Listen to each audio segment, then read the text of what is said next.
Namaste and welcome everyone to this wonderful session we have organized with Shri Samir Parekh. As you would have read in the introduction, Samir is a chartered accountant by his professional education, and he makes his a living by training people in corporates, in sales, in other areas. But that's not his primary focus and objective. He's a very avid spiritual aspirant, very avid reader, philosopher, and a very close friend of mine. Very close friend of mine. I would say a spiritual elder brother more than a friend. So I talk to him often. We have lots of debates, discussions, disagreements, but finally he gets his way around. So we are Gita Way. Samir, by the way, I want to make a very important announcement here. Samir has been in a very disciplined way every day speaking on the Gita by himself. He records it on YouTube very meticulously. He posts this on YouTube. I've taken that entire collection link and I will put it on the chat window shortly, so you can go and see those videos. And his way now is the Gita way. So I request Samir to give us share with us his knowledge on Vibhuti Yoga from Srimad Bhagavad Gita, which is his favorite topic, by the way. So Samir sir, I request you to start the session. Thank you. Purnamadah Purnamidam Purnata Purnamudachyate Purnasya Purnamadaya Purnameva Vashishyate. Shanti Shanti Shanti. Hari Om. So the invocation mantra says, what is whole? Purnamada, Purnamidam, this is whole. Purnasya Purnamadaya Purnameva Vashishyate. If you take out the whole from the whole, even then the whole remains. What are we talking about? We are talking about infinity, right? So the concept of infinity existed in our Upanishads. Now, we'll take a jump here. And if I ask you, if I make a statement today, and I say, I am happiness, मैं आनंद हूँ. So the answer, if in Hindi, it still makes a sentence, कि मैं आनंद हूँ. So people will ask you, ठीक है, फिर आपका surname बताइए, etc. But if I say this in English and I say कि I am happiness, तो आप तो तुरंत बोलेंगे ये तो grammatically गलत है. तो यदि मैं उस सेंटेंस को थोड़ा चेंज करूं और बोलूं कि मुझे आनंद मिल सकता है या फिर I can get happiness, then the question that comes in is कहाँ से मिलेगा? क्योंकि the essential nature of ours is continuously in whatever we do is to seek happiness, to seek satisfaction. तो हमारा स्टैंड पॉइंट ये है, श्री कृष्ण का stand point completely अलग है. तो हमारे स्टैंड पॉइंट से हम पूछते हैं हमें आनंद कहाँ से मिलेगा? Where will I get happiness? Where will I get anand? Now आनंद और सुख, these are two different concepts, but we will not get into that in too much detail. But anand is what we are talking about, is everlasting happiness, everlasting peace. And peace and happiness are identical. Upanishads have said this a number of times. So from our standpoint, when we say this is what I want happiness and so on and so forth, Sri Krishna's standpoint is completely different. He has a universal standpoint. So in chapter 6 verse 30, he says, Yo mam pashyati sarvatra sarvam cha mayi pashyati tasyaham na pranashyami tacha me na pranashyati. Those who see me in everything and those who see everything in me, they will never get destroyed. When we say destroyed, we will look at destruction and other things in other ways. But here, the concept that he is trying to say is that there is an immanence. He is immanent in everything. At the same time, he holds everything inside him. Now, what is this he? This he, when he says, Yo mam pashyati, so mam, seeing me, those who see me. What is this me? Now, if Sri Krishna was saying that this me is this my body, Devaki Putra Vasudeva Sutam Devam Kamsachanura Martanam Devaki Paramanandam Krishnam Vande Jagadgurum. If it is that Sharir, if it is that body, if it is that mind, if it is that intellect, then it's a very limiting concept, isn't it? कि एक सिर्फ मैं एक शरीर के बारे में बात कर रहा हूँ, ये जो बोलता है कि मुझे सब कुछ के अंदर में देखो, तब फिर वो हिंदी सिनेमा में होता है ना कि जब हम लोग को वो कुछ अलौकिक कुछ दिखाते हैं तो उसमें there is a light and that light goes into the heart and then inside the heart there is Shri Krishna playing the flute. Obviously that cannot be true. So from that perspective, ये एक बहुत egoistical limited statement होगा यदि यहाँ when we say yo mam pashyati is the limited human body that Sri Krishna is holding at this point of time.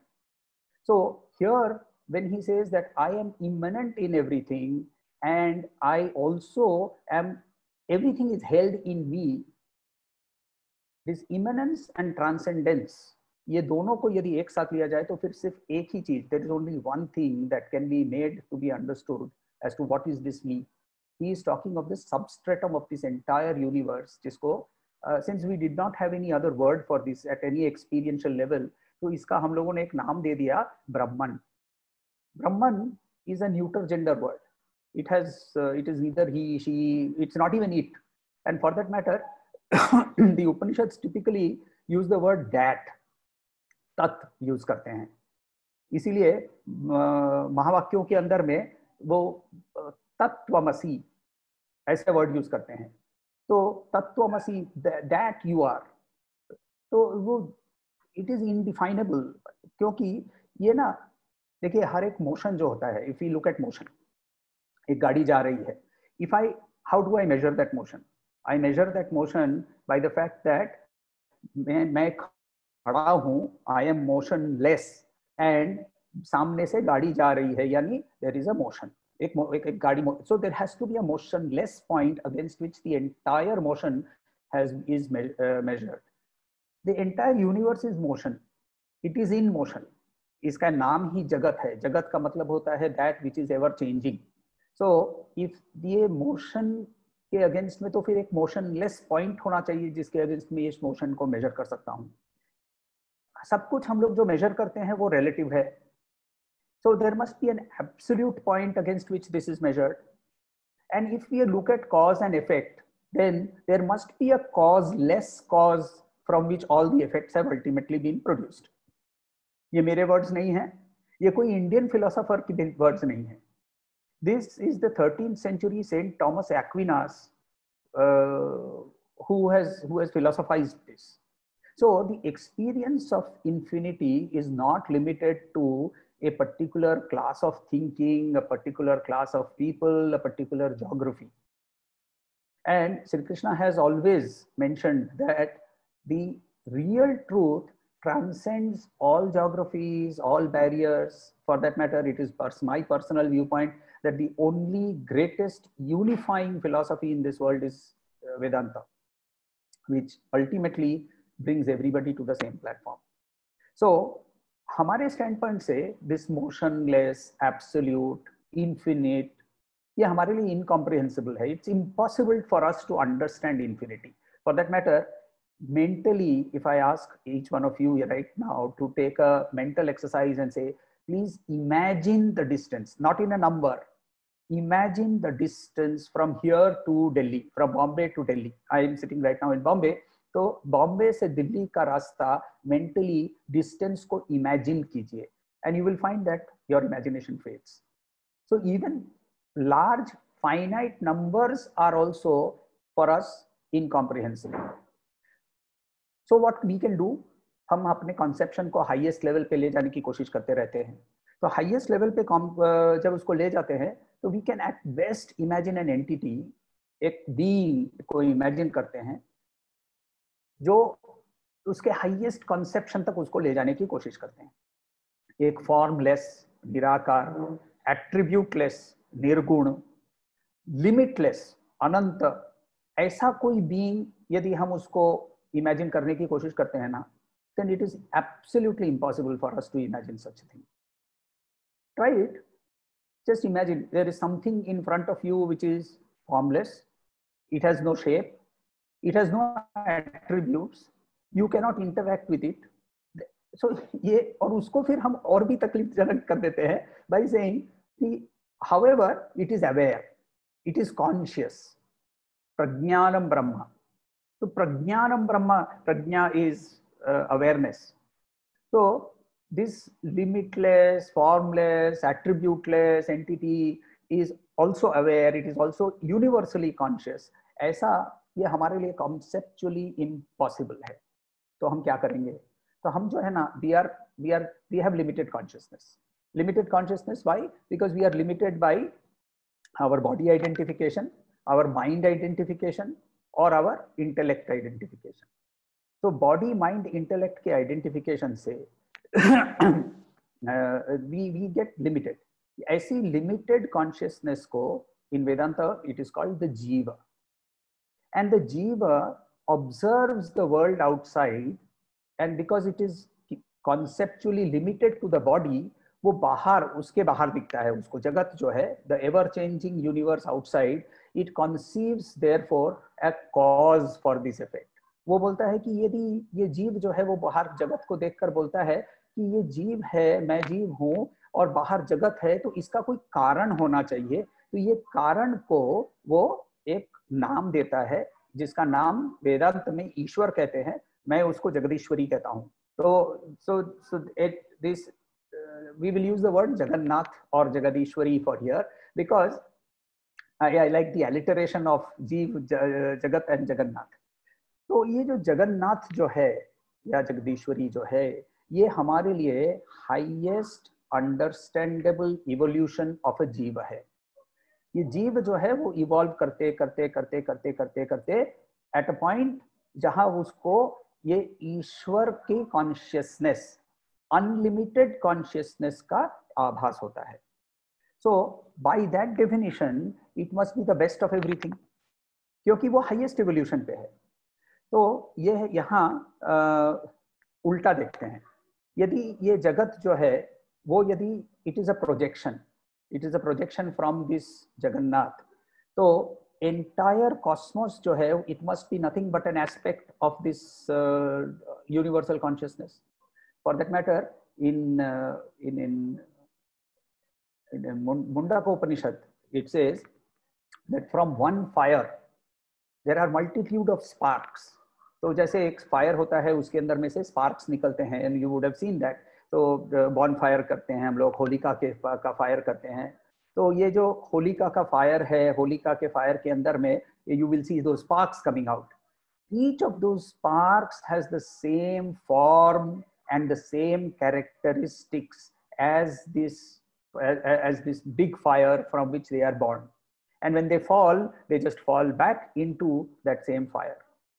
So Mundaka Upanishad very clearly says that the highest understandable conception of what we are looking at is nothing but the Brahman itself in a particular form. So this prapancha meaning that which has been created out of these 5 elements, ये इसका जो essential nature है वो भी जगन्नाथ का ही nature है. तो ये जगन्नाथ का नेचर जो है, इसके सब कुछ उसी में से उसने प्रोजेक्ट किया है. इसीलिए हम लोग उसके लिए एक वर्ड यूज करते हैं, बोलते हैं वो जेनरेटर है. So let us take the first letter of this G and say it is generator. तो ये हमारे लिए जेनरेटर है. अब हर एक जीव जो जेनरेटेड है उसको क्या करना है? तो वो अपने अपने लेवल ऑफ कॉन्शियसनेस से वो कॉन्शियसनेस को बढ़ाते बढ़ाते बढ़ाते बढ़ाते it keeps coming up and it ultimately wants to reach its highest possible level. So everything gets organised and therefore in the Jagadishwari form she is also the organizer. Let us take the word O, letter O, and ultimately each of these individual jivas have to go and get back into the fire the way the sparks fall back into the fire. Exactly the same way each of these go back into the fire, which is nothing but called Lay, or she is the destroyer. We'll take the first letter D. So if you look at the meaning of the term God, where we say generator, organizer, destroyer, this is what it means in Vedanta, that the entire Jagat is projected out of it. It then, the projections try to evolve back to the highest level and then fall back into that universal consciousness. Such an entity, जो कि इस highest level तक उसने evolve किया हो, to the highest possibility, ऐसी entity को हम महेश्वरम बोलते हैं। श्वेतश्वतर उपनिषद के अंदर में बोलते हैं मायाम तु प्रकृतिम विद्यान मायिनम च महेश्वरम। ये प्रकृति जो है वो माया है, और उसको तुम जानो, एज प्रकृति को माया के रूप से जानो, और मायिनम जो माया को कंट्रोल कर सकता है उसको हम महेश्वर बोलते हैं। ये श्वेताश्वतर उपनिषद के अंदर में बताया गया है। तो ये, और इसके बारे में फर्दर बोलते हैं तस्याद्वय भूतेस्तु व्याप्तम सर्वविदम जगत। ये सारे जगत के अंदर में, जगत meaning that which changes, that which is continuously moving, उसके अंदर में ये सर्वव्यापी है। तो इवन गोस्वामी तुलसीदास भी looking at it perfectly purely from the bhakti point of view also says Hari व्यापका। तो ये ऐसा एंटिटी जो है, जो कि जो हाईएस्ट लेवल पे इवॉल्व कर चुका है, यूनिवर्सली कॉन्शियस है, ऐसा एंटिटी सिर्फ एक ही हो सकता है। इसीलिए उसके बारे में हम लोगों ने क्या कहा, व्हेन आई से हम लोगों ने, I am talking of our tradition. तो हम लोगों ने क्या कहा, एकमेवा द्वितीयम।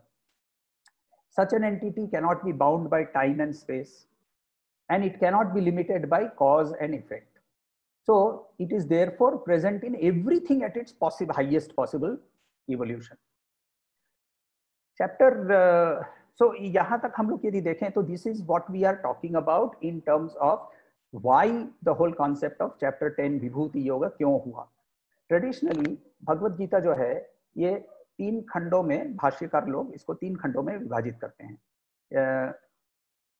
I mean, even the chapters are a creation of later editors, including possibly Ved Vyas ji, but because ultimately it is a dialogue, right? So as a dialogue, obviously Sri Krishna could not have said, okay, now I am going to chapter 10, अभी मैं अथ विभूति योगः, ऐसे तो शुरू नहीं किया होगा उन्होंने। So therefore, as a dialogue, these were broken up into logical sections by an editor. Now, the first editor possibly is Vedavyas himself. The word Vedavyasa is not is a title.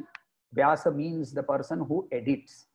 तो एक composite set of shlokas थे जिसको 4 वेद एक साथ थे, तो उन्होंने edit करके इसको उन्होंने 4 भागों में भाग किया ताकि हम सीख सकें। इसीलिए उनको उपाधि मिली वेदव्यास। उनका एक्चुअल नाम कृष्ण द्वैपायन, कृष्ण द्वीप के ऊपर जन्मे थे, इसीलिए द्वैपायन, उनका रंग सांवला था इसीलिए कृष्ण नाम था, तो द्वैपायन कृष्ण। तो वेदव्यास शायद उन्होंने ही विभाजित किया हो। तो ये ट्रेडिशनली इसके 3 खंडों में भाष्यकार विभाजित करते हैं। पहला जो है first set of 6 chapters, chapter 1 to chapter 6 is a description of the individual jiva and talks about how this jiva can recognize the Atman in itself. So इस पहले सेट ऑफ 6 चैप्टर्स को तत् के लिए, सॉरी त्वम के लिए बताया गया है। Chapter 7 to 12 talk about the tat part. Tat meaning that, यानी परमात्मा, ईश्वर, etc. ईश्वर जो है is nothing but the Brahman in the conditioned state, जिसके अंदर में सगुण है। So while it is still maybe you may conceptualize it as a formless being. Brahmos, for example, the Brahmos who were founded by Raja Ram Mohan Rai, who they conceptualize the highest form as a formless entity but with attributes. तो ये सगुण ब्रह्म बोलते हैं। और सगुण ब्रह्म के अंदर में फॉर्म्स, एट्रीब्यूट्स, पावर्स सब कुछ होना संभव है। निर्गुण ब्रह्म जो है वो, उसको सिर्फ हम जान सकते हैं, उसको सिर्फ हम पहचान सकते हैं उसको, तो उसको जानने से हम भी खुद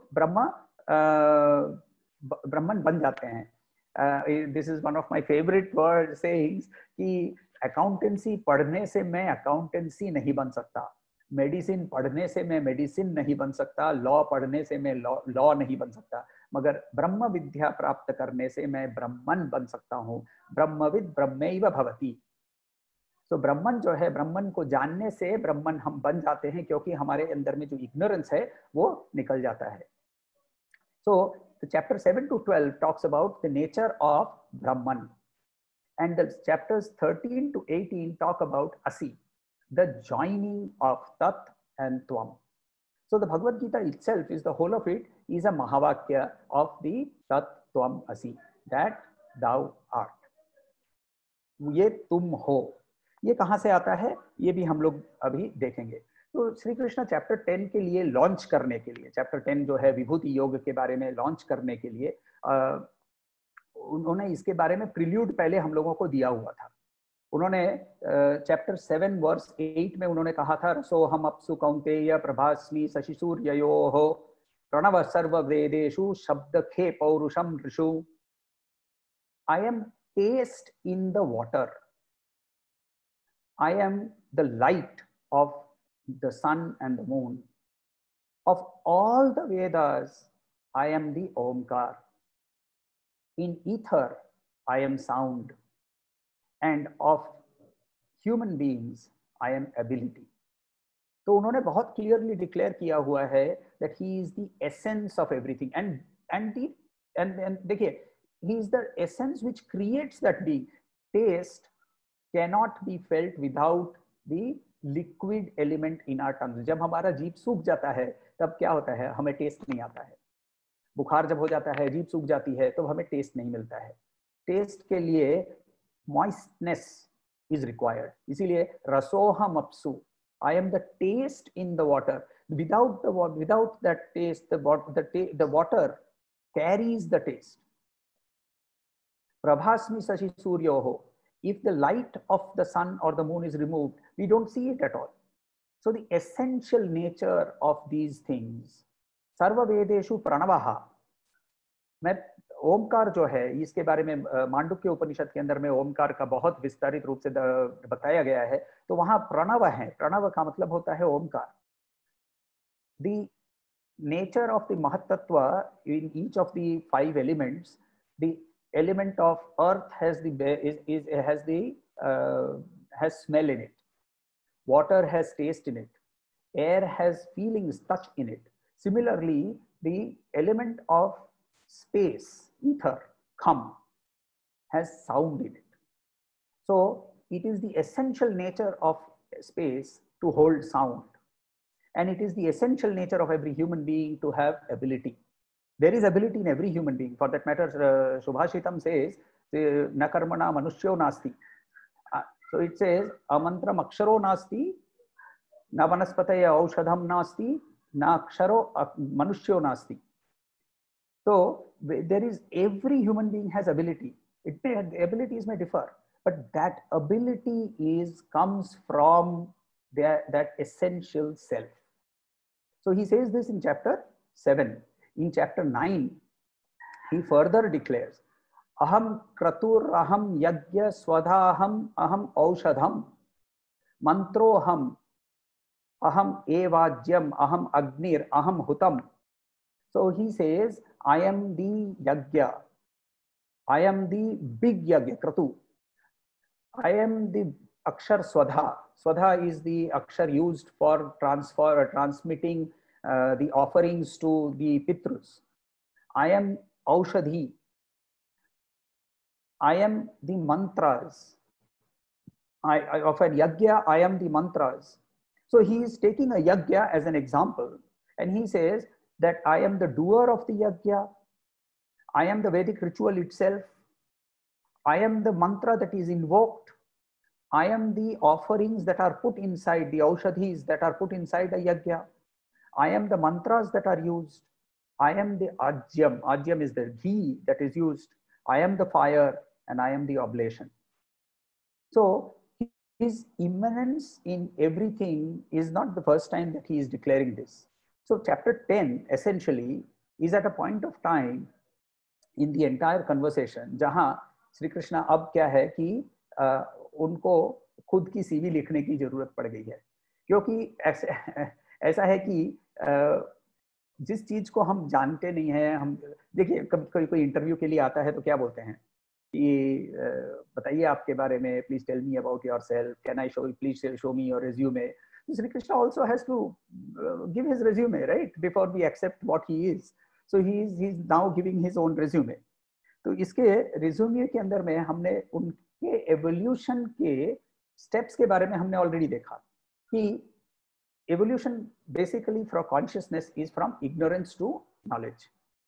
When we say ignorance to knowledge, knowledge has been divided into two parts, अपराविद्या and paravidya. अपराविद्या, मैं चार्टर्ड अकाउंटेंट हूँ, मुझे अकाउंटेंसी आती है, etc. etc. is all अपराविद्या because it changes with time and space. So what is applicable in India as medicine will not be applicable as medicine perhaps in the US. As space, medicine will change. Accountancy laws, we have US GAAP, Indian GAAP, etc. etc. तो ये सारे changeable है. Similarly, हमारे जो as accountancy knowledge changed, we have new accounting standards that came up, new medical things that came up. So the whole process is changing, whereas the knowledge of the self is unchanging. It is eternal. It is therefore called, it is called paravidya. So that movement from ignorance, and ignorance essentially is the limited consciousness that we live with, which is the limited body, mind, intellect identification. So when he declares himself as the best in that category, he will declare, थोड़ी देर में अभी हम लोग उसको देखेंगे कि वो एक एक कैटेगरी लेंगे और उस कैटेगरी के अंदर में he will declare himself as the best in that category. वो essentially ये बोल रहे हैं कि उस कैटेगरी के बेस्ट तक मैंने इवॉल्व किया है. तो इस इवोल्यूशन का मतलब है कि हमारे कॉन्शियसनेस के अंदर में हम ये बॉडी, माइंड और इंटेलेक्ट आइडेंटिफिकेशन से मुक्त हो जाए. ये चैप्टर हमारे लिए दो कारण के से हमें it is very, it should stand out for us for in two different ways. Number one, ये it takes the plurality outside, multitude of things outside, and identifies Brahman in each one of them. So क्या होता है कि we are reminded of Brahman whenever we look outside. Saguna Brahma is a means for meditation. Meditation in various ways, because we cannot meditate on a formless. Our mind cannot accept that. Our mind is not trained to accept that. We can be aware, but we cannot meditate. We cannot concentrate. So to build concentration, we are required to do this. Swami Tejavayanand ji, in one of his books, he writes in the preface saying that we have lost our sense of wonder. Today, I am sitting in Mumbai. There are people from Mauritius. There are people from Jaipur who have joined, who are talking. We are talking to each other. Isn't this very awesome? So this sense of awe, this sense of wonder. So what chapter 10, what Vibhuti Yoga does for us is that it relinks us back to the sense of wonder across entire creation. So that is the first reason as to why Vibhuti Yoga is very important. The second reason is, when you work in the corporate world now, तो पहली चीज as a trainer, as I was introduced as a corporate trainer, तो in the corporate training की दुनिया में पहली चीज हम लोग करते हैं, क्या करते हैं कि बोलते हैं आपका लाइफ गोल क्या है. तो लाइफ गोल और फिर बोलते हैं, या फिर शॉर्ट टर्म गोल क्या है, बोलते हैं लाल रंग की फेरारी खरीदेंगे. वेरी गुड, लाल रंग की फेरारी का एक पिक्चर बनाइए और उसको अपने वर्क स्टेशन पे लगा दीजिए. श्री कृष्ण क्या कर रहे हैं जानते हैं? यहाँ हमारे लिए एक यूनिवर्सल गोल शीट बना के दे देते हैं. जहां देखेंगे वहां हमारे लिए एक गोल खड़ा कर देते हैं. तो चलिए हम लोग थोड़े कुछ श्लोक, obviously there are 40 shlokas and normally मैं एक श्लोक के पीछे 1 घंटा लगा लेता हूँ, तो we don't have 40 hours. So I'm going to try and condense the 40 shlokas in the rest of the half an hour, 40 minutes that we have left. I will pick up a few shlokas here and there because we will need to discuss those, because there are some specific points that he's making more to give us a direction in the sense कि इनको वापस जब मैं अध्ययन करूं, इसको जब वापस मैं मनन करूं इस पर, तब इसकी स्लैंट क्या है, डायरेक्शन क्या है, ये मुझे समझ में आए. So we will look at verse number 2 of chapter 10. Name vidussura ganaha prabhavam na maharshayah aham adir hi devanam maharshinam cha sarvashah. So here the literal meaning is that devas and maharshis cannot know the glory, my glories, because I was born before them. Now, at a very surface level, that is true. But we need to always, whenever we hear Sri Krishna speaking, one thing that I always keep saying this is that the whole of the set of 18 chapters in the Bhagavad Gita are sequential. So to pick up one chapter and not read it in context with any other chapter will make the meanings very different. So contextually, we need to learn the chapters from 1 to 9 to be able to understand what he says here in chapter 10. Essentially, therefore, based on that as an experience, my understanding here is, when we say Maharshi, Maharshi is what? There are 7 Maharshis, the Saptarshis. And what are these? The interpretation here is our intellectual and the mental makeup of a man come from the Mahat, the Ahamkar, and the 5 senses: Rasa, Gandha, Rupa, Sparsha, and Shabda. So these are the 7: Mahat, Ahamkara, and the 5 senses. Now, obviously, the self came before the senses, and therefore the senses cannot experience the self. So in earlier chapters, he says, Indriyan Paranyahu, Indriya se man bada hai, man se buddhi badi hai, buddhi se wo bada hai. Obviously, he also doesn't know what word for it. So he says, wo, that is bigger than even the buddhi. So Mahat, Ahamkar, Rasa, Gandha, Rupa, Sparsha, Shabda, these are the 7 things that make up the intellectual and mental makeup of every human being. And that is why they are Saptarshis, they are Rishis. And what is Devata? Devata, the word comes from the root word Diva. Div means to illuminate. What is the illumination? We can see something, we can interact with something only when our sense organs are functional. So the sense organs illuminate the world of the objects. If I don't have eyes, then my mental makeup suffers. Devas come before the Maharshis. Suragana comes before the Maharshi. Even in the shloka also. Na me vidu suragana prabhava na maharshayah. So the Devagana, the illumination, the sense organs come before the senses, the actual experiences. So the self is beyond the sense organs and the experiences generated by the sense organs.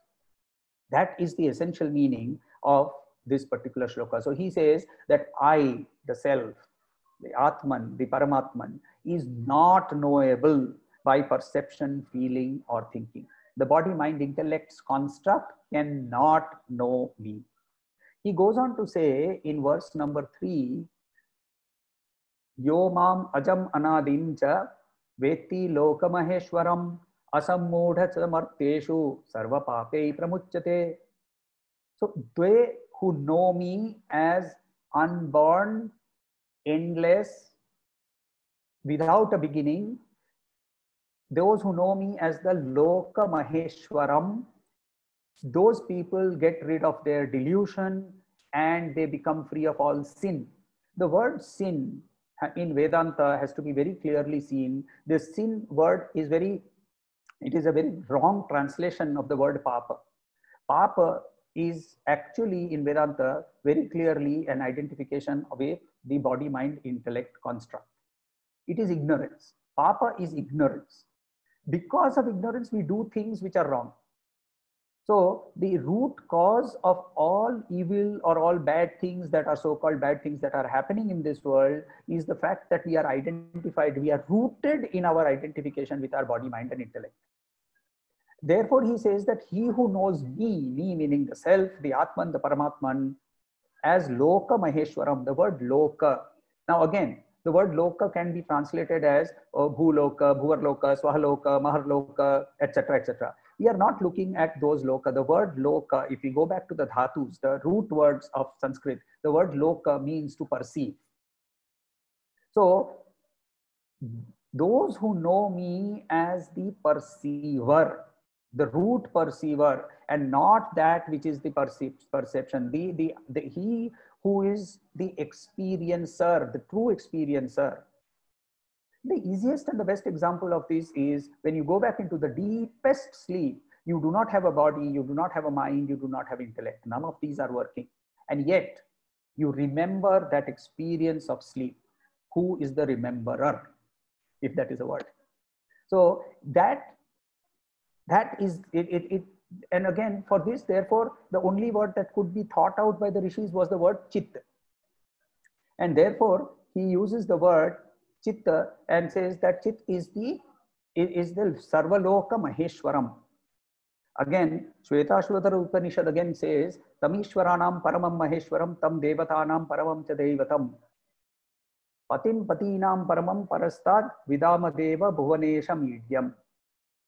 He who is the Lord of this world, he is the Ishvara of all Ishvaras. He is the Devata of all Devatas.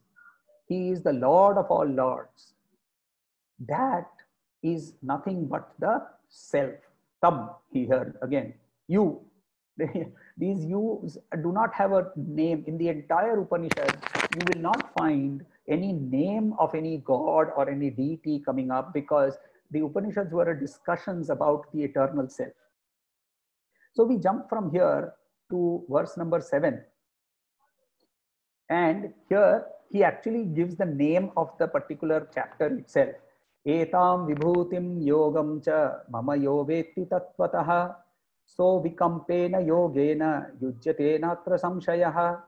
So he says, those who know my vibhuti and the yogam. See, he has used etam vibhutim cha yogam cha. So the cha indicates that vibhuti and yoga are two different things.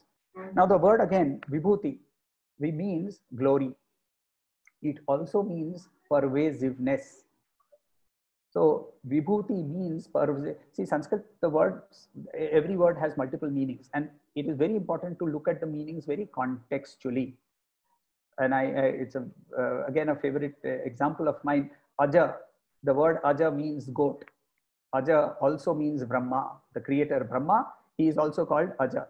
So it also means the Brahman, self, which is not born. So now, is it the goat, is it Brahma, or is it Brahman, can only be decided by the contextual meaning here.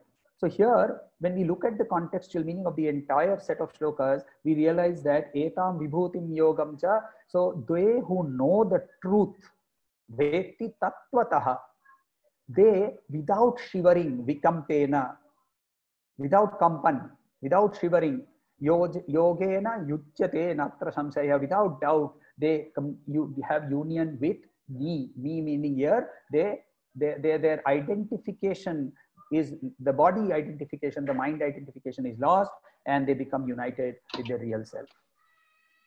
So then we go on to verse 10, and now we start looking at how he brings us to this particular point where he is going to define himself. Tesham satata yuktanam bhajatam priti purvakam dadami buddhi yogam tam yena mamu payanti te. How does this concept of immanence in everything become a reality for us? This concept of reality, it has to become a reality only by our own inspiration. Dadami buddhi yogam te. So I give you myself by itself, and for that matter in chapter 6 he says that it is through purva abhyasa. So years and lives of practice have led us to a point where the buddhi yoga, the buddhi automatically starts asking the first question. And the Upanishads are basically a dialogue of this first question. It says the student at a point where he becomes a jignasu, he says, Koham. So when he says Koham, he says, who am I? He goes to the Guru, and the Guru, through a series of discussions, gives him the Mahavakya, Tattvamasi, you are that. So now he meditates on this, and he then creates his own reality, and he says, Soham, I am that. So that process is what is getting started here, where he says, Tesham satata yuktanam bhajatam. Now, when we say the word bhajatam, again, the word bhaja means to experience. The usual word, the usual understanding of bhajan is to worship. So we can look at it from both ways, because to experience means to be in Sakshi Bhav. When I say I am experiencing pleasure, I am experiencing heat, I am experiencing pain, then when I say this, then I need to understand that I and the experience are two different things. If I can observe my experience, then I am in what is called Sakshi Bhava. So very, very clearly he says here, to experience how? With devotion, with love. Why with love? Why and devotion? Because when you are in Sakshi Bhava, Sakshi has no judgment. He is only experiencing. And anything that you do without judgment automatically becomes very, very loving. It automatically becomes accepting.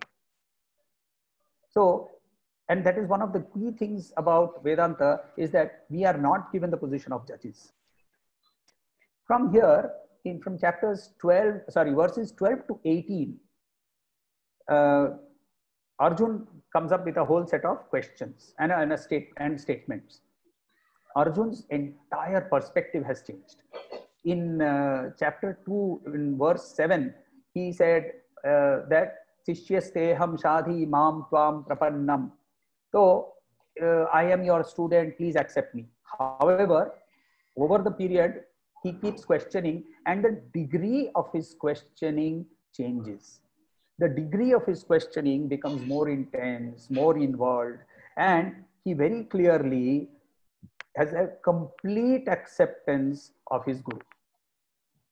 To the extent that Swami Nikhilanandji says that a person who is speaking from the point of yoga, from the standpoint of yoga, the person who is identified with this universal consciousness is non-different from Ishvara himself.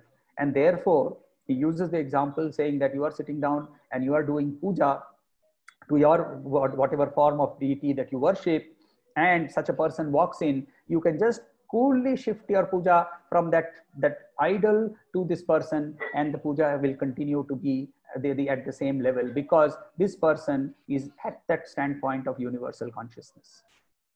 And that is why in the set of chapter questions from verses 12 to 18, Arjun very clearly says, show me your glory so that I can meditate upon you. Please reveal yourself so that I can meditate upon you.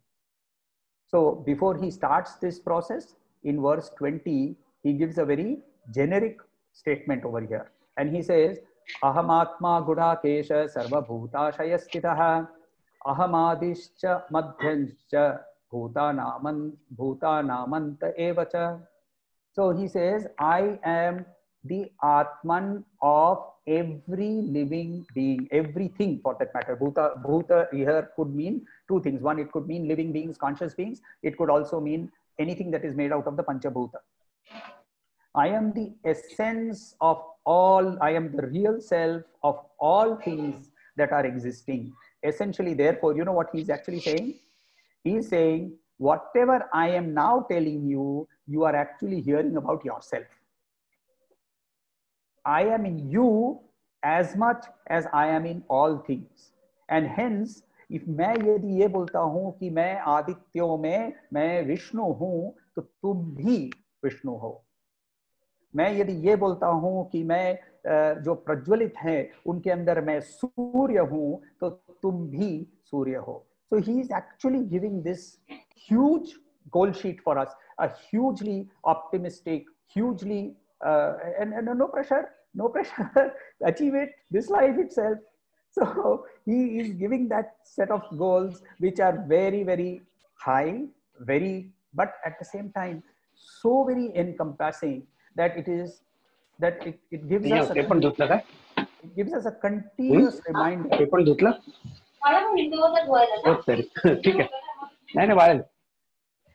So it gives us a continuous reminder of whatever is around us is nothing but Brahman. So how I'm going to do this is I'm going to go through, okay, so from here to the almost to the end, to 38 chapter verse 37, 38, he gives us a set of 75 different things where he is present. And I'm going to run through these one by one, and where there are some interesting backstories to why or how these have been mentioned, I'll touch upon those. The stories are huge mythological stories, so I'll just touch upon those, and then you can obviously search those. However, if you have a specific question, I'd like you to note this down, because at this point of time, I don't want to disturb my flow, and I'll just keep rushing through, not rushing through, but running through the 75 things that he is talking about. So first, he says, amongst the Adityas, I am Vishnu. Adityas.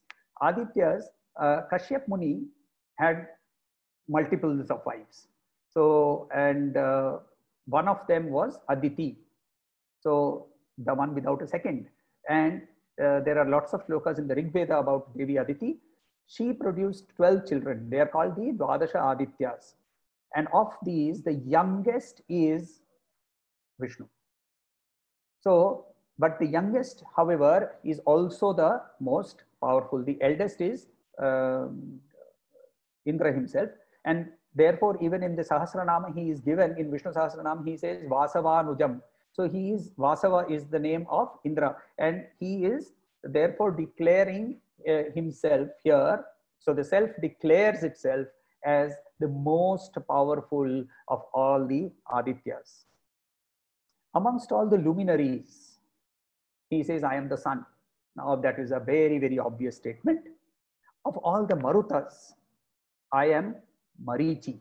Now Marutas are the storm gods. They are divided into 7 groups of 7. Each of these 7 have a leader. So these are Avaha, Pravaha, Nivaha, Udvaha, Samvaha, and lastly Parivaha. Pari means the best. So Parivaha is the leader of all the Marutas. And of these Marutas, Marichi, Parivaha has another name, and that is Marichi. So Marichi, I am Marichi. Of all the nakshatras, I am the moon. Nakshatras has 2 meanings. Nakshatra 1 has the 27 nakshatras through which the moon passes through and is said to be the husband of. So as the lord of all the nakshatras, he is the best of them. Or alternatively, nakshatras also means the luminaries of the light, of the night. रात को जो प्रज्वलित होता है, उनमें मैं सबसे ऊंचा, सबसे बड़ा, सबसे महत्वपूर्ण, सबसे श्रेष्ठ चंद्रमा हूँ. वेदों में मैं साम हूँ. अब वेद, सारे वेद ही, all the Vedas are the same. Rig Veda is the best, is also glories of the Lord, an identification with the Brahman, and so is Yajurveda, so is Samaveda. So why did he choose on Samaveda? 2 things here. Number 1, most Bhashyakars talk about the fact that the Samaveda is musical in nature. So all the others, while they are prose or poetry, the only one which has music is Samaveda, and therefore it has an essential beauty in it, which is true. However, this is my personal understanding, and is that each Veda has Upanishads joined to it, and one of the Upanishads joined to the Samaveda is the Chandogya Upanishad, which also has the declaration of the first Mahavakya called Tat Tvam Asi. And therefore, the Samaveda is very dear to him. It is the highest. Of all the Devas, I am Vasava. Vasava is Indra. Of all the sense organs, I am the mind. Now that is, we have just seen that Indriyanyu Paranyahu Indrasya Manaha. So the mind, you see, the mind controls our sense organs, and you can experience this yourself. Of all living beings, I am consciousness. Chetanash Chetananam, Kathopanishad says. Of all of the conscious beings, Chetana is the self. Because without consciousness, we can't do anything. Of all the Rudras, so there are 11 Rudras, of them, the essential form of the highest is Shankara. Of all the Yakshas, the king of Yakshas is Kubera. Of all the Vasus, the Vasu is the elemental deities, which is the wind and the sun, the moon, the fire, etc., etc. I am fire, because fire is the element which creates the energy in all of these. Of all the peaks, I am Meru. Of all the priests, I am Brihaspati. Of all the generals, I am Skanda. Skanda is Kartikeya. He is the general of the gods. Of all the lakes, I am ocean. I love this one because see, the ocean and continents have a very interesting relationship. Now, the oceans are bound by land on all sides. So essentially they are a lake. So possibly our rishis had an experience at some point of time and in I don't know what form, physically or transcendentally, that these oceans were also had land on the other side. And therefore they looked at these as large lakes and says, of the lakes, I am oceans. Of all the rishis, I am Bhrigu. Now here's a very interesting backstory. The Saptarshis were sitting down and doing a Mahayagya. And they wanted to find out who of Brahma, Vishnu, Mahesh is the greatest. And obviously this is from a Vaishnavite Puran. And they therefore selected their leader. And you see the words here. They selected their leader, Bhrigu, to go and find out. Now what happened over there is a different story. But so Bhrigu was selected by the Saptarshis as their own leader. So Bhrigu of the Rishis. Of all the words, I am Omkar. Mandukya Upanishad chapter number 1 itself says very clearly that Omkar is the essence of all essential words in this entire world. Of all yagyas, I am Japa. Now why Japa? Because Krishna, he's at a junction point between the Dwapar Yuga and the Kali Yuga. And in Kali Yuga, Chaitanya Mahaprabhu says, Harer Nama, Nameiva Kevalam, Kalau Nasti, etc. So when he says Harer Nama, he says that Nama Japa. Now Nama Japa does not require any external paraphernalia. All you need is to be able to sit down and chant. You can do it while walking, you can do it while talking, you can even do it internally, all sorts of things. It requires a different set of practices, but it's the easiest to do. And therefore he says, Yagyas, I am Japa. Of that which is motionless, I am the Himalayas. Now just see, look around and see everything that you see around us has an element of what is the best in that. When you see trees around you, and then you see the trees which are eternal, long-lived, Ashwatha. For that matter, the entire Upanishads, only the Ashwatha tree is mentioned. So, of all the divine rishis, of the Devarshis, Narad. Of all the Gandharvas, the king of Gandharvas is called Chitraratha. Of all the Siddhas, Kapil. Of all the horses, Uchchaishravas. Uchchaishravas came out during the Manthan of the Samudra Manthan. He was one of those who came out. The second thing that came out was of all the elephants, Airavat came out. Of all the weapons, now Vasudeva Krishna uses the Sudarshan Chakra. He uses the Gada. He uses Sharanga, which is his bow, right? But he chooses the Vajra. He says, of all the weapons, I am Vajra. Why does he choose the Vajra? Two reasons. Number one, the word Vajra itself means that which cannot be broken. On the other hand, the Vajra got created out of sacrifice. So Sudarshan got created, the Puranic story goes, out of desperation from the husband-wife pair of Surya and Sanya. So the glory of the sun was taken out by force and was removed and made into weapons. Whereas the Vajra got created by the fact that Rishi Dadichi gave up his body for the creation of this particular weapon. And hence the Vajra was chosen. Of all cows, I am Kamadhenu. Of all the reasons for offspring, I am Kandarpa. Kandarpa is the god of love. Now, without the power of attraction between male and female, progeny cannot be created. So, the power of attraction is called Cupid in the Western world, Kandarpa or Manmatha, etc. Madan in our tradition. Of all serpents and snakes, I am Vasuki and Ananta. Serpents and snakes, I myself haven't been able to discover. I've tried to do a lot of research here, but I haven't been able to find out the difference between Sarpa and Naga. But I suppose they are two different subsects of those who crawl on the ground. Of all water gods, I am Varuna. Of all Pitrus, I am Aryama. Aryama is also one of the Adityas, and one of the specific posts that has been given to him is to be able to guide and control the Pitrus. Of all equalizers, I am Yama. Yama is not the lord of death. Please understand this. He is actually the dispenser of justice. Yama Dharma Raja. The Veda actually gives him the full name, Yama Dharma Raja. And Yudhishthir, we know, is called Dharmaputra, not Yamaputra. So Dharma is, the word Dharma itself is a very complex word, and we all know that. People who are studying the Gita know that the first words after Dhritarashtra starts speaking is Dharma Kshetre. The poem could have easily been started with Kurukshetre, Dharma Kshetre. Instead of that, it starts with Dharma Kshetre, Kurukshetre, and the word Dharma. For that matter, a side story is a very interesting 18-day Gita Jnana Mahayagya conducted by Swami Dayanand Saraswati erstwhile.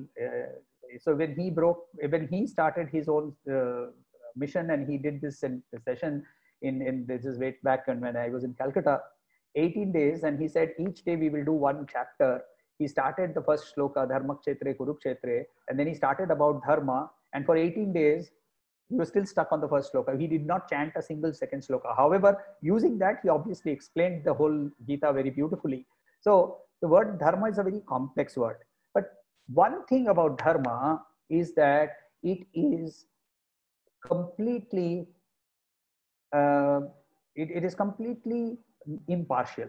It will never be partial. So the law of karma comes from the essential form of that which is upheld, dhru, which means dharma.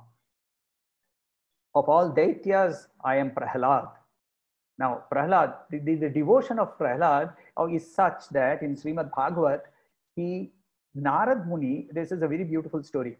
So, Narasimha, in the avatar of Narasimha, the Lord, after having killed Hiranyakashipu, he was sitting on the throne of Hiranyakashipu with the dead body of Hiranyakashipu on his lap, with complete blood all over. His face was covered in blood. He had the entrails, the intestines of Hiranyakashipu decorated about him, and put around him as his necklace, and he was roaring. Each of his roars was shaking the entire world. And all the devas were cowering. They were hiding behind pillars. They have never seen Vishnu in this form. So Narad Muni asks, the devas ask Lakshmi, Devi, please go pacify him. And Lakshmi says, no, I can't. I've never seen him like this. So Prahlad doesn't even bother. And he just walks up. And he goes and sits down on the Lord's lap. Now, because for Prahlad, there is nothing that is not the Lord. The vision of Vibhuti Yoga is in his mind completely. And therefore, even somebody who has written the Bhakti Sutras, such as Narad, he himself asks Prahlad, can you please define Bhakti? And Prahlad says, Shravanan is the first word. Shravanan, Kirtanan, Vishnu. So the first is to listen about the glories of the Lord. So when we listen about the glories of the Lord, and the Lord is an Ishwar, which means he is the personified aspect of the underlying substratum of this universe, which is Brahman. then we start our journey towards the merger with him. He then says, he continues to say, of all means of measurement, I am time, because time cannot be stopped. Of all animals, I am the lion. Now, this is very interesting because in India today, we have lions only in one small part of the country. But if you look at our scripture, you will find that there is mention of lions and there is mention of hunting of lions. There is a mention of lions in the forest just outside Ayodhya. So even in the Ramayana, there is a mention. And and obviously Durga rides on a lion and so on and so forth. So the lions used to roam around the entire country at that one point of time. We have managed to get rid of them and contain them only in one small area. So of all animals, we are lion. Of the birds, I am Garuda. Of all the purifiers, I am wind. Purifiers, Pavaka. Pavaka, the word, when we use the word Pavaka, normally people say fire, but Pavaka also means Pavan. So why? Because Pavan is essentially, even fire needs air to burn. And also when wind clears something, it apparently cleans up the place totally without leaving no residue. So Pavaka. Of all warriors, I am Rama. Now here, different Bhashyakars have used a different meaning of the word Rama. Some have used the word Parashuram, who obviously was a great warrior, and some have used Dasharatha Ram. Both were great warriors. It doesn't matter to us for that matter. Essentially what we are saying is that of all warriors, the best is the Paramatma. Of all fishes, I am the Makar. Now Makar itself again is a word that can be translated into crocodile or shark, which is fair. Of all rivers, obvious, Ganga. Of all arguments, I am logic. Now, in arguments, in the Shastric arguments, there used to be various things like Jalpa. Jalpa means finding fault in somebody else's argument. Or Vitanda. Vitanda means to use frivolous arguments to defeat the other side. But Vada, which is logic, is a discussion rather than a fight. So when Mandana Mishra and Shankaracharya had a discussion about the Karmakanda or the Uttara Mimamsa, then it was a Vada and not a Vivada, but and not a Jitanda, not a Jalpa or a Vitanda. So there was a Vada. So of all arguments, I am logic. Of all sciences, I am Brahma Vidya. And the reason I just talked about it. Brahmavit, Brahmaiva Bhavati. So the only science which can transform us, the others can give us knowledge. They can change us, but the transforming knowledge can only happen in Brahma Vidya. Of all creation, I am the entire creation. I am the beginning, I am the middle, I am the end. Of all letters, I am A. Now this is very beautiful. See, if you look at our local languages, so you will find that because of, I call it the mother tongue influence, you will see that shlokas are also sometimes mispronounced because of this. In Sanskrit, the A is one of the most beautiful additions to every word that is there, and the A is pronounced. For example, the shloka, 20th shloka that we were looking at, Ahamatma Gudakesha, not Gudakesh. Now, if I say Ahamatma Gudakesh Sarvabhu, it doesn't even sound right. So that Akar adds to the beauty of the language. And obviously, it is the first. Without the Akar, none of the others can exist. Of all words, I am Dvanda. So, earlier he had said that of all words, I am Omkar. Of all compound words, he says, not general words. Of all compound words, I am Dvanda. Dvanda means the word which is a samas word, a compound word, where the two components are very clear. For example, a single word, Lakshmi Narayan. A single word, Radha Shyam. Right? However, when we join words together to, Radha Shyam can mean only one thing. Whereas if I say Rameshwar, now the moment I say Rameshwar, then I can use instead of Dvanda Samas, if I use Bahubrihi Samas, then the meaning can be changed.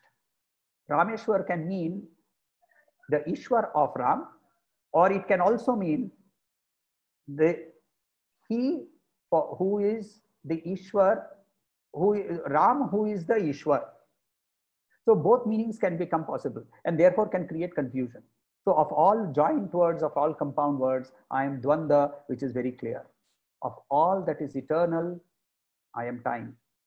Of all that sustains, I am that which faces all directions. He goes on to verse number 34, which I will try and chant.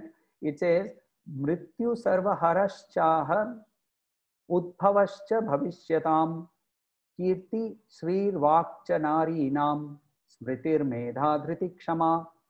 Now, I particularly picked up this word because this has been misinterpreted a number of times. And it says that because of the word nari inam, it says that in women, the literal translation is, in women, I am Kirti, Shri, Vak, Smriti, Medha, Dhriti, Kshama. Now there are multiple layers of meanings here. The ladies mentioned here, they are all names of ladies, right? Kirti, Shri, Vak, Smriti, Medha, Dhriti, Kshama. So these are daughters of rishis who are mentioned in the Rig Veda. So it's a very interesting. Vak is a rishi herself. Kirti, Kshama, Dhriti are daughters of Kashyap Muni, and Shri is a daughter of Bhrigu Muni. So that is one reason why he has mentioned these. But very importantly, the softer qualities in a human being are defined as female qualities. This does not mean that only women have these qualities or that anybody who has these qualities are women. These meanings have been interpreted, and therefore I wanted to make a point specifically to say that this is not the way this is to be interpreted. We carry on. He obviously says, Mrityu sarva haraschaham. So of those who take away things, I am death, I am all devouring. Of all the samans, the saman is the chandas in which songs are sung, I am Brihati. Of all the chandas, I am Gayatri. Of all the months, I am Margashirsha. Margashirsha is the spring month where life comes back alive. And of all the seasons, obviously, I am spring. Verse 36 is an interesting verse. He says, Dyutam chalayatasmin. So Dyutam means gambling. So he says, I am, so even amongst the vices, he picks up things which are most prevalent at that point of time, the most, so actually for that matter, if we translate it now, we would say, of all card games, I am bridge. Of all gambling, I am the slot machine. Of weapons, I am the atom bomb. Of all social crimes, I am theft identity. So it could be reinterpreted that way. But if the question is that sense of wonder that looks around and says, I mean, look at these guys, you try and protect yourself so much, and yet he finds a way to hack your identity. So he carries on to say, of all Vrishnis, I am Vasudeva. Now here is a proof that he cannot be talking of his physical body, because then he would not be talking of himself. So he says, of Vrishnis, I am Vasudeva. Of the Pandavas, I am Dhananjaya.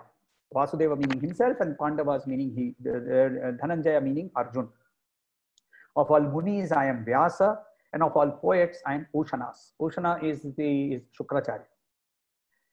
Of all controllers, I am punishment.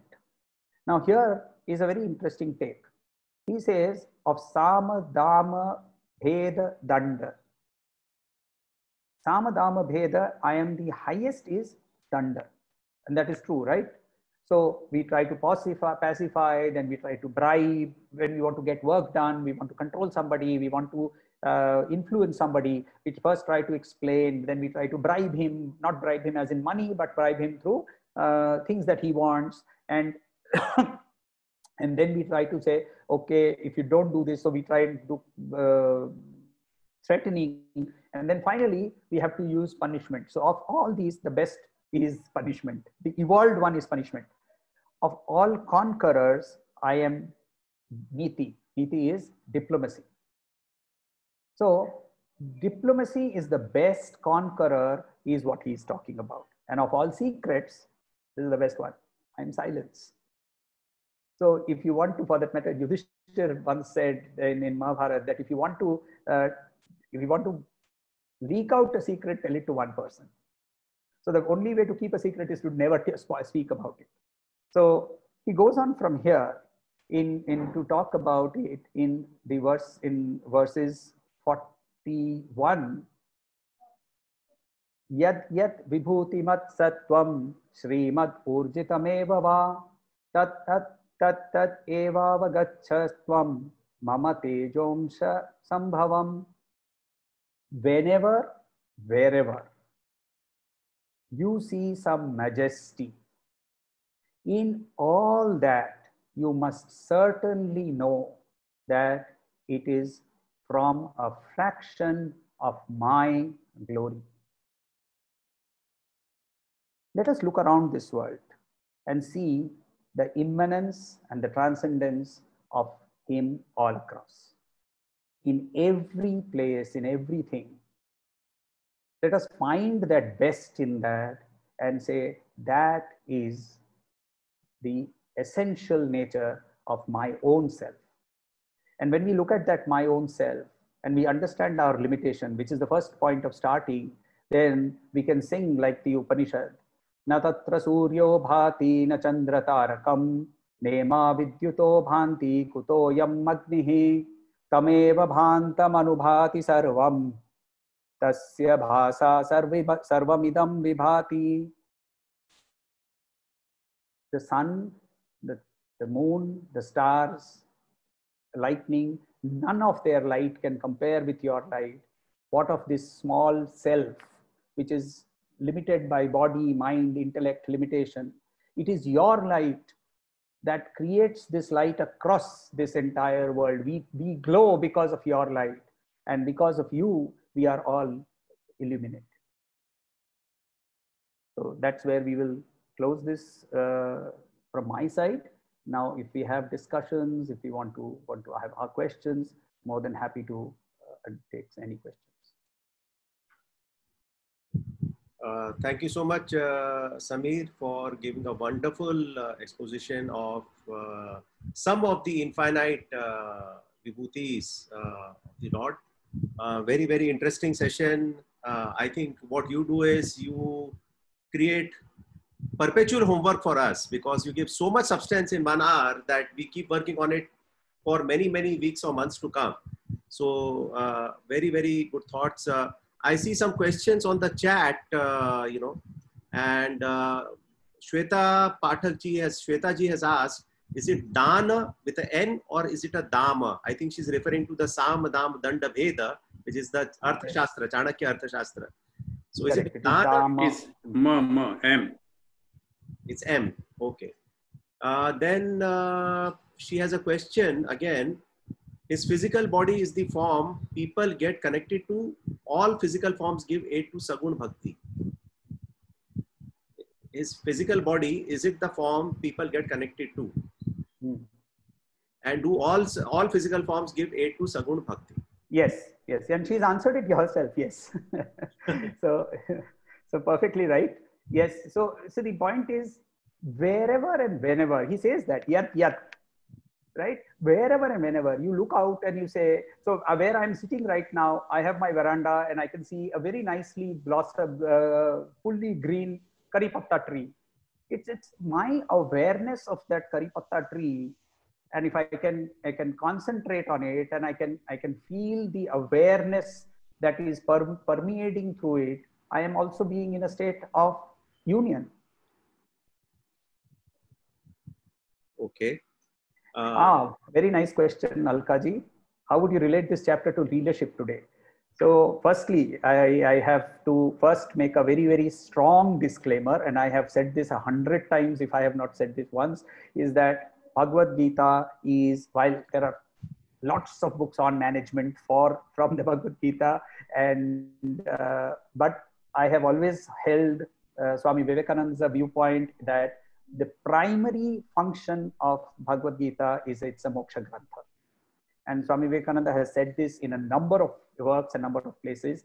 So first and foremost, it's a moksha grantha. However, there are areas and benefit and areas of that, because in achieving moksha, we have to evolve, and to evolve is to interact with human beings around us also. And in that interaction, if we do not grow ourselves, then the evolution cannot be proper. So the whole process of evolution actually starts with this particular chapter. Is it relevant to leadership? Yes, because the first and foremost thing is, when it says that I am the best in everyone and I am the best in everything, am I as a leader able to look at the people who work with me and look at what is it that is the best in this person? Can I start looking at, see what is the, when you look at leaders today, one of the first things that leaders do, you ask them a question, can you please give me feedback? And the feedback starts. आपने ये सही नहीं किया, आपने वो सही नहीं किया. अरे फीडबैक का बेसिक प्रोसेस ये है कि पहले उसने अच्छा क्या किया वो खोजो और उसके बारे में बताओ. तो वो अच्छा खोजने के लिए चैप्टर 10 माथे में घूमना चाहिए कि सब कुछ के अंदर में वो है, सब कुछ के अंदर में वही परब्रह्म उतना ही है जितना मेरे में है. और जब तक वो पॉइंट नहीं पहुंचेगा तब तक हमारे अंदर में एम्पैथी नहीं होगी, हमारे अंदर में दूसरे की ग्रोथ के प्रति कोई प्रेम नहीं होगा, हमारे अंदर में सेल्फिशनेस रहेगी. Leadership can not exist coexist with these particular the negatives that we talked about. Okay. Lemingi has, that's a nice name though, has said, the one who knows me by tattva, how to know him by tattva and what exactly it means, kindly explain. Sir, ये पूरा chapter 1 to chapter 6 का पूरा सवाल आपने एक सवाल में पूछ लिया है, तो and it has taken about 98 hours of discussion to reach to that point as to what is tattva. Atma Jnana, the process that has been laid out in the first 6 chapters, and I'm keeping on talking about this not because I've make some YouTube videos about it, but the process of the Gita is like that. It starts with chapter 3 where we start learning how to start dissociating from the anxiety of the work that we do. कर्म करना है, फल की ओर आसक्ति भी हो सकती है, मगर फल की ओर आसक्ति के अंदर में जो एंजाइटी है वो एंजाइटी का पहला त्याग. वहां से धीरे धीरे इवॉल्व करते करते it is going up to the point where you sit in dhyan. And that's when we start recognizing ourselves. Let me give a very small example right now. And we did this in these chapters. You will see that over there. I'm going to ask people here to close their eyes for just few seconds and just be aware of your nose. Please close your eyes and be aware of your nose. Don't think about your nose. Be aware of your nose. So when you are aware of your nose, it is just awareness and there is no thought over there. That is when you start looking at contemplation. So concentration is different from contemplation. Okay, one last question. Miss Anita Agarwal has asked, and I don't know the context why she has asked this year, क्या अंतर है प्यार और स्नेह में? प्यार और स्नेह में क्या अंतर है? And I don't know what. मैं semantics और शब्द के अंदर में मैं नहीं घुसता हूँ.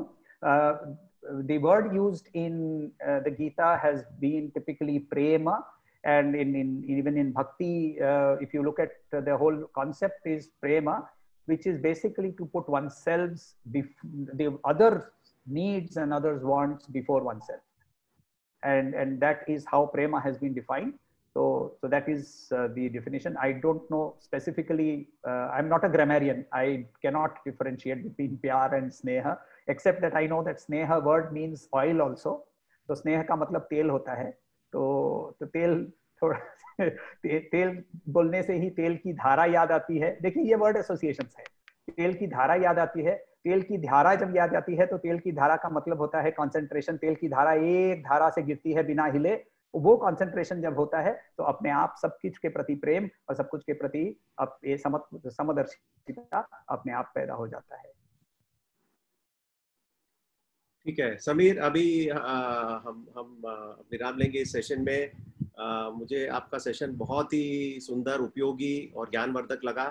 आपका बहुत बहुत धन्यवाद। आपने समय निकाला और हमारे साथ ये सारी बातें आपने शेयर की।